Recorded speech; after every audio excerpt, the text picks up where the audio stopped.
Hi, Eric from the Bearded Tool Guy. This is the new Ridgid R872081 half-inch compact impact wrench. And I got a 3 amp Octane battery on it, so this is the latest. It's supposed to develop 250 pounds. Well, let's try to 4-inch timber locks.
Okay, now let's remove them.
Wow, getting a little warm.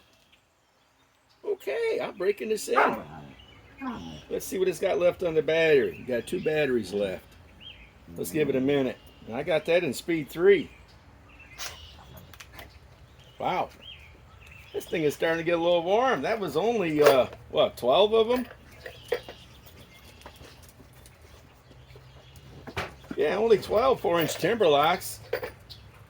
See what the battery reads. Okay, went back to 3 bars. Well, I'm going to let it cool down and do some more testing. This ain't a bad little unit. To me, it feels like it has more power than, the new 4-mode impact driver. I'm pretty sure this does.